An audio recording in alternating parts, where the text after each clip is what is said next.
Dans cette vidéo, on va donner la solution de cette équation. Donc, pour donner la solution de cette équation, on va déterminer l'ensemble des valeurs de x telles que cette expression est bien définie. On note cet ensemble D de E.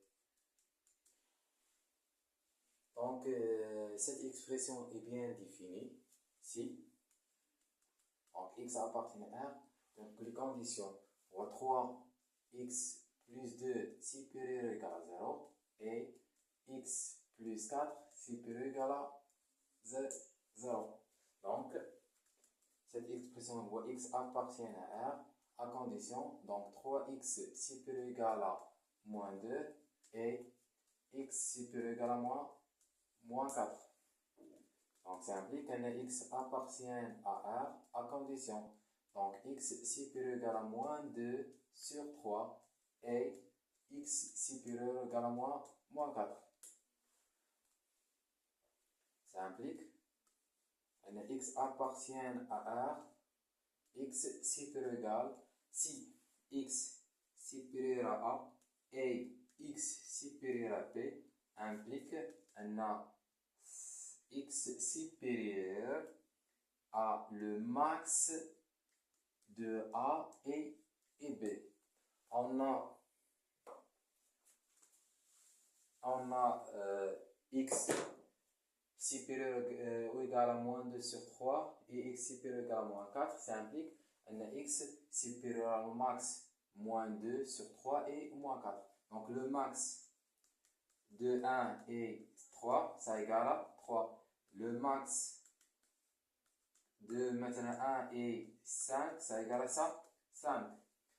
Dans ce cas, on a le max de moins 2 sur 3 et moins 4, ça égale moins 2 sur 3. Donc, cette expression ou l'intervalle moins 2 sur 3 plus l'infini. Donc, D de E ou l'intervalle moins 2 sur 3 plus l'infini à condition que moins 2 sur 3 appartient. Donc, cette équation admet une solution. Si admet une solution, cette solution donne cet intervalle. Donc, soit x appartient, donc soit x appartient à D de E ou l'intervalle moins 2 sur 3 plus l'infini. Donc, on a racine troisième de 3x plus 2 moins racine troisième de x plus 4, ça égale à 0. Ça équivaut à quoi?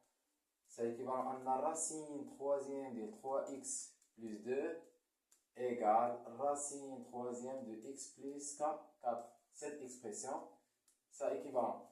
On a racine unième de A égale à racine unième de B, ça équivalent à A égale à B. Dans ce cas, on obtient 3x plus 2 égale à x plus 4. Ça équivalent à 3x moins x égale 4 moins 2. Ça équivalent à 3x moins 2, 2x égale 2. On divise par 2, on obtient quoi? On obtient x égale à 2 sur 2. Cette expression, ça égale à x égale à 1. Et comme l'1 appartient à l'ensemble D de E, alors S égale 1.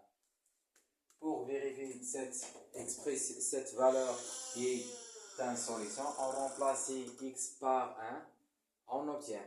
Donc, remarque, on a 3 fois 1. 3 fois 1 plus 2, ça égale 3 fois 1 égale à 3, plus 2 égale à ça, 5. Racine troisième de 3 fois 1 plus 2, ça égale à racine troisième de 5. On a racine x plus 4, on remplace x par 1, on obtient 1 plus 1 égale à ça, 5. Donc, racine troisième de 1 plus 4, ça égale racine troisième de 5.